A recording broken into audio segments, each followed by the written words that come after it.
Hi there everyone, Andy Cruz in Business Development at Mortgage Heroes, and this is your weekly video newsletter.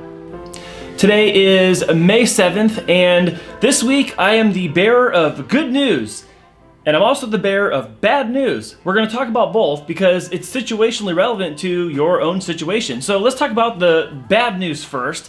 The bad news first is, again, another 3.1 million people filed unemployment last week, and now that brings our total to 33.5 million new unemployment claims in 7 weeks. If you look at like the old charts of unemployment, new weekly claims, it's like, super low. It almost looks like a flat line, and then you have this massively huge spike, basically starting in the middle of March. And that number is just going to be so difficult to overcome when it comes to turning the economy back around as businesses start to open up again, as people get used to going back to life as we know it, or whatever version of life that might look like for you. So that's some bad news. The other piece of bad news I have to share really quick is just about consumer housing sentiment. And the number just came out this morning that it actually reflects the lowest sentiment we've had for housing now compared to 2011.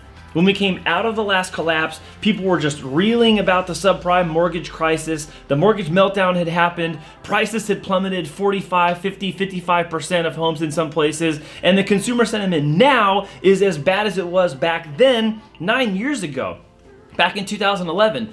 That's pretty bad. Now, the thing that I'm going to flip the conversation into the good news is that all these things I'm mentioning to you may or may not have a personal effect on your situation. And that's the one thing I want to encourage everybody watching today is don't take what's globally being shared, even by me, and assign that outcome to your own situation and your own circumstances. What we're seeing here at the office, now that we started coming back and we have credit lines open and we're funding loans, we're starting to see that not everyone's situation is the same. Now, we know that in theory, but now that we're actually digging into files again, the banks are funding loans, we're getting refinances in, we're still getting purchase contracts accepted with buyers.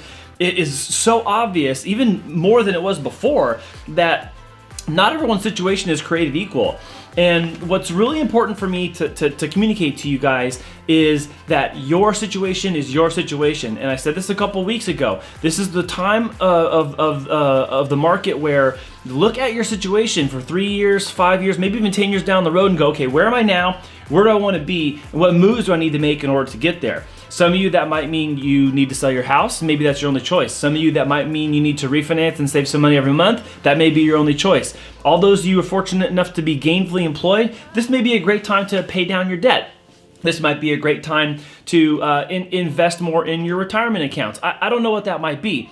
But with all the bad news happening and all the numerical data that supports this recovery becoming a longer and longer thing to get out of, it's indicative to us that as we're looking at people's files and their finances, those of you who are capable and able and willing to make right moves now, you can really come out ahead when all of this settles out and we get back to an economy that looks the way it did just a couple of months ago.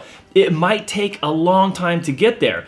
But if you can make the right decisions now and take a look at your situation, regardless of all the other stuff that's happening, even the stuff that we're sharing about the market in general, there are opportunities right now. There are great selling opportunities right now. There are really good buying opportunities right now. The buyers now are actually stronger than they were a couple of months ago. And that sounds weird to say, but because of the way everything happened with the shutdown and with the banks having some credit solvency issues there for a short time, it actually flushed out a lot of borrowers who were on the fringe, people that maybe had questionable credit or less money down or were thinking about buying a house but weren't so serious. The crop of people that are left are really strong purchasers. They're really strong borrowers on paper and in their discipline financially. So that's a positive, I think, coming out of this. So any of our clients that are looking to sell their house, this could be a really good time because the buyers that are left in the market, which we're seeing still get offers accepted and still do purchase with us. If you're on the other side of that deal and you're looking to sell your house, you're gonna probably have your pick of 2 to 3 really healthy purchase offers, because what it takes right now to get those people qualified is a lot of strength. And so I think that if you're in a position to sell right now, you actually are going to have really, really strong borrowers coming to your door. All that being said is look for the positives in the situation where there's bad stuff and there's good stuff. Look for the positive point of action you could take to accelerate your position financially for you and for your family with regards to your mortgage and to real estate. Don't believe everything that you're being told on the news and the headlines and the social media feed.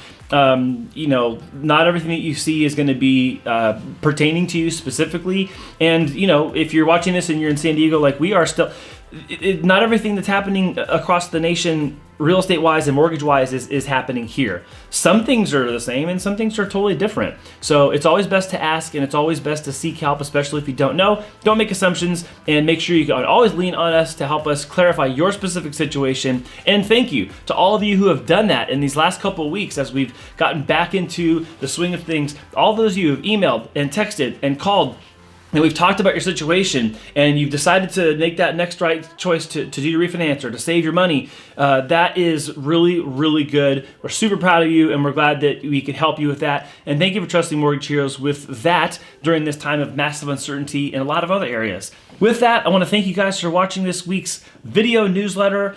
We'll see you next week. And as always, if we can help you in between then, please give us a call.